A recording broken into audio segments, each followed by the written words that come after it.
totally crazy at that. Would I be lying? Yes. Probably. Cash. I think it's a pretty cash situation. Worst case scenario. Cuts in the different stuff. You guys see that? I think so. Sam, it's a pretty big day for all of us, I would say. Huge day, really. Think about it.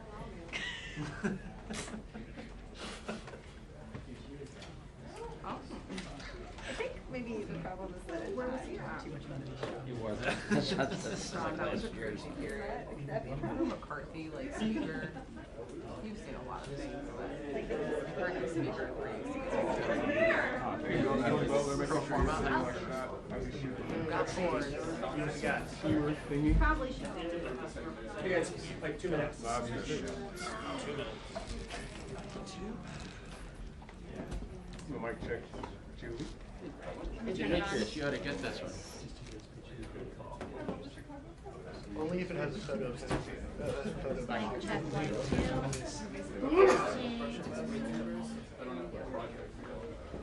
That's great. Yeah, you are a pro. Okay. Yeah, it's perfect. I'm done now. Are you guys going to cut in the open? No. Stand here for a second. Again? If you need me to move, just say. I'm on a team app already, so. Oh, they're my friends. All right. 2 minutes. Please get them out here. Put on the floor.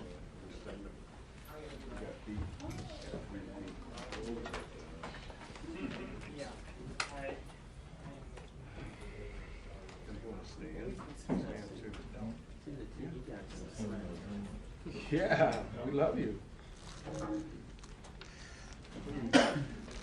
See the charts? You guys see the charts? No, yeah.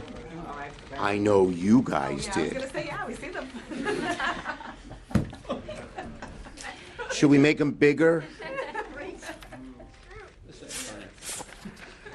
Okay, first, well, we just heard that Speaker Johnson said the House is out again. Johnson and House Republicans care more about protecting the Epstein files than protecting the American people. And the bottom line is, today we saw the Republicans run the same play and they got the same result. The question is, will they change course? The votes aren't there.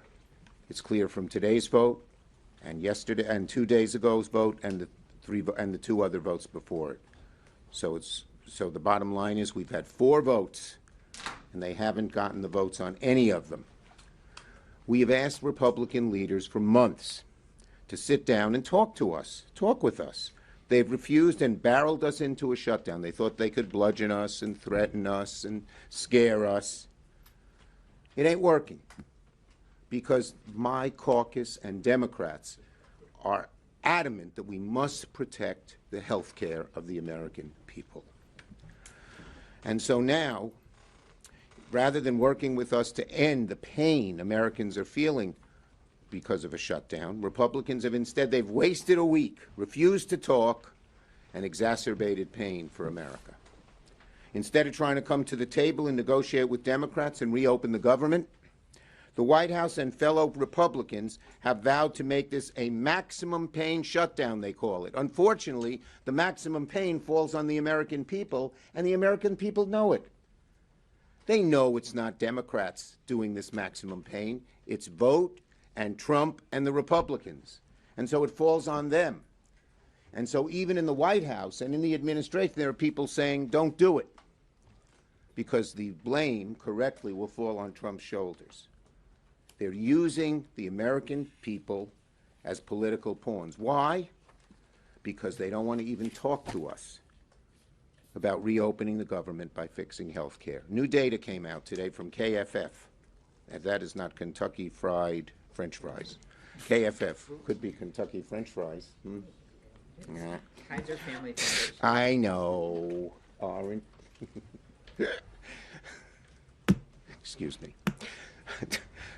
Today, new data came out from KFF, the Kaiser Family Foundation, that said that 78% of Americans say Congress should extend the ACA tax credits. 60% of people who voted for Trump said extend the tax credits. And so the Trump administration is feeling it. They know there's trouble. And let me read you a headline from this morning's Wall Street Journal that I thought was very apt and very well written. Raise your hand if any of you wrote it. You get kudos. It says, White House senses political risk on health care despite shutdown bravado. They know that the American people are for it. They know that 60% of MAGA supporters are for it. And why? Well, because if these credits are not extended, listen to this, the average couple who's 55, the average 55-year-old couple making $85,000 a year would see their premiums not just double, but go up $25,000. You're a couple at 55, you're about to think of your retirement. How the hell are you going to find $25,000 a year for your health care? Do you know what anguish that causes people? It's not just something that goes away. People sit there and agonize. How are they going to get health care, which they need so much? What are they going to cut? Republicans hold the House, the Senate, and the White House. They're in charge. American people know that. And the American people know that it's only smart and fair and right that they should negotiate with us if they want our votes, not do a partisan bill. They wrote it all with no Democratic input and say, just vote for it, take it or leave it. According to NBC today, Americans are more inclined to blame Trump and Republicans for a shutdown, according to 4 independent polls. Any of you NBC people wrote that headline? It's a good one. Republicans know it. They know the damage they're causing, and Americans are noticing. And what's their response? A vow to cause maximum damage. That maximum damage is to American families, and American families know it. What's their response? When they didn't get the votes today or 3 times before? We'll see. Maybe they'll have a change of course. That would be a very good thing if they came and sat down and negotiated with us. And their second response is to just lie. They're so afraid of the truth that they make up lies. Here's PolitiFact when they say, oh, the Democrats want to give the money to undocumented immigrants. Here's PolitiFact. J.D. Vance said, Democrats are threatening to shut down the entire government because they want to give hundreds of billions of dollars to health care to benefit illegal aliens. What does PolitiFact say? False. And I hope you'll all write that over and over again, because if they're going to tell the lie over and over and over again, it's the responsibility of all of us to say it's a lie over and over and over again. Undocumented people cannot and will not receive a premium tax credit by federal law. The federal government does not fund health insurance for undocumented immigrants in Medicaid, Medicare, or Social Security by law. Republicans know it. They lie about it. When I was with the White House with Johnson, he said it. I was sitting there. I said, that's bull. And he didn't say it isn't. He just smirked. That's what they do. And when you lie about it, it shows fundamental weakness, because you know where the American people are. When they're confronted with the truth, they cover it up with a lie. But unfortunately for them, the truth doesn't lie. And as I mentioned, this chart shows how many, what a high percentage of Americans want us to extend the ACA subsidies for health insurance. 71 to 29. And it shows you that's why it's so high, because even 60% of Trump voters want to extend it. So Americans want lower costs. Americans want to extend the tax cuts. Many of my Republican colleagues want that too. So it's simple. They can reopen.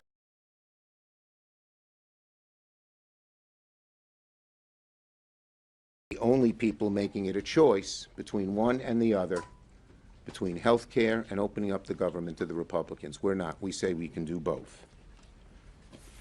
Senator Klobuchar. So what's at stake here? The Republicans have created a health care crisis.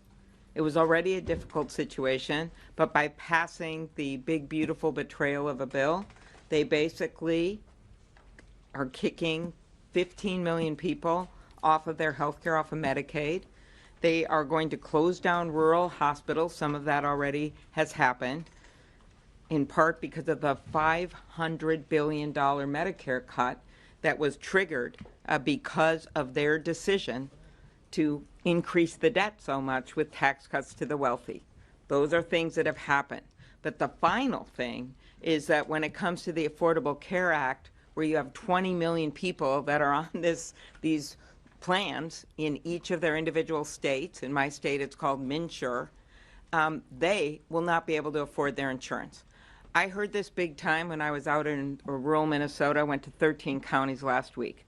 Time and time again, the farmers, over a quarter of them are on these plans, even higher in my state. And they told me, we can't afford it. It's going to double our premiums. One guy said it's like a perfect storm of ugly between the Republican tariffs and the health care costs and what's happening with their input costs like fertilizer because of the tariffs that have been put on those. That's what's happening right now. And what does the president do? $20 billion to Argentina, while our soybean farmers have literally had their entire market dry up. So what else has he done in response to our serious request to have negotiations? He posts a deepfake video with sombreros in it, and he thinks that's funny. This isn't funny to the American people who are starting to get their premium bills right now. Then today it's the Grim Reaper with himself in a video that is just, again, completely, he thinks this is funny. He thinks that people are going to joke about this. I promise you, they're not. They are seeing their premiums double right now. So why is this something we're standing up for now? Because it's happening now. Ask anyone you know. It is not a December thing. It is not a January thing. It is a now thing. And we are asking them to meet with us to do something to help fix this healthcare crisis. And it's something they can do. It's something I am sure many of you have heard them behind closed doors say they actually want to do, because they've realized so many of their rural constituents, and when you look at the number, you realize so many Republican constituents know that this is a plans that are relied on by small businesses, by individual farmers, by people that don't work at big corporations so they can't afford their own health care. That's what happens. And I just cannot believe that they've decided instead to repost offensive deepfake videos than actually get to work, open the government, and do something about health care. Thank you, Senator Klobuchar. Senator Schatz. Somebody sent me the notification that the House is not planning on coming back next week, and I think there is not a clear illustration of their lack of seriousness in terms of reopening the government and solving the healthcare crisis. And there are a lot of people asking us, why now? And the answer is, the crisis is now. People are getting their letters now. The price spikes 114% for 24 million Americans. They're happening now. And so in the four corners of the Capitol, this is being treated as a kind of political question and a procedural question and a kind of public relations question. But for tens of millions of Americans, people on the exchanges, but also everybody else, because we know how health insurance works. When people lose their health insurance, everybody else who retains their health insurance sees a spike in their rates as well. Tens of millions of Americans are actually getting hurt, and this is not an abstraction or something that we're going to argue about that may or may not happen 18 months from now or 24 months from now or 3 or 4 years from now. They're getting the letters now, and some of those letters say, we're not sure how much your increase is going to be, but we'll let you know later. And some of those are pretty explicit. You were paying $289, now you're paying $485. And so this is serious business. And if you look at Leader Schumer and Senator Klobuchar and a lot of our leadership, we are perfectly willing and capable to do bipartisan compromises when it's in the interest of the public. But we need a dance partner. We are sitting here saying we are willing to solve this problem with you because this is hurting your constituents too. But you have to sit down and work with us to solve this urgent healthcare crisis. Senator, thank you, Senator Schatz. Yes. I asked Speaker Johnson this morning about what he's willing to do to make sure premiums don't spike for Americans, and he said, quote, "We are committed and will do whatever it is necessary to make it happen." So my question to you is, short of your bill, what commitments do you need to see? Look, I'm not going to negotiate in public. As I said, we need to protect Americans from these rising insurance rates. And we need to sit down and negotiate it. He won't even do that. So how can he say he wants to help Americans if he won't sit down? He knows he needs both sides to get it done, plain and simple. In the White House the other day, he said he didn't want to do any ACA. And he said that before in the past as well. But the American people are going to make it clear to him and certainly his members that they want it done. And I believe that they will be pushed very hard by American citizens who don't want to see their rates go up so much.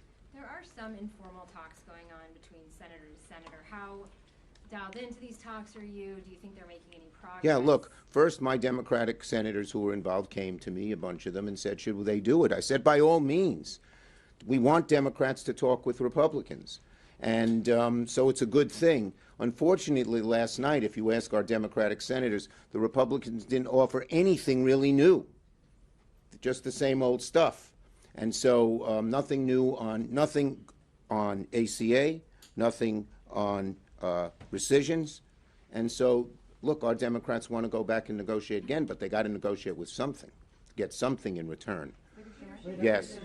Does whatever bill that you support to open the government, does that have to include language specifically addressing the ACA crisis? And secondly, you mentioned that President Trump at the White House meeting was open perhaps to extending these subsidies, or at least he was sympathetic. You said he heard about it for the first time. Have you tried to reach out to him again to kind of keep that conversation going? Well, look, the bottom line on that is we need the president to be involved.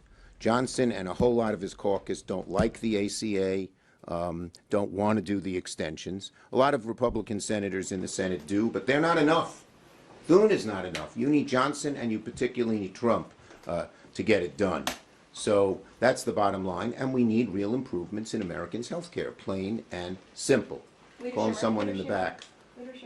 Way in the back. Yep, go ahead. Leader Schumer, it was reported that there was a 34% increase in demand at a military food bank in Fort Worth, Texas this week.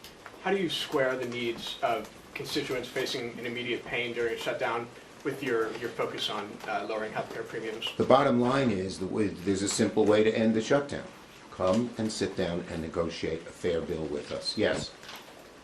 The president, as you say, has been tweeting out memes. Democrats have said that he doesn't understand this healthcare crisis. What makes you think, what evidence do you have that he will eventually be bowed to public pressure? The evidence we have is right here. 60%, or 58 I think it is actually, of Trump voters want it extended. And it's going to, the pressure on the president to do the right thing here will get greater in the month, as both Amy and Brian mentioned, as people get their new health care bills, and they see how much it is. It's shocking how much it is. And they go and say who did it, and we Democrats are going to be there day in and day out and say, the president and the Republicans did it, and that's why we feel we're, that's why we feel we're in a strong position. So you're willing to wait this out for a month? Are you willing to wait this out for a month?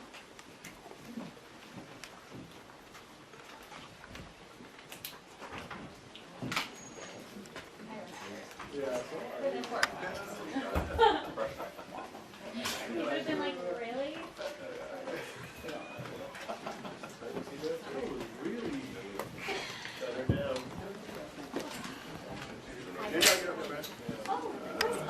Thanks, man.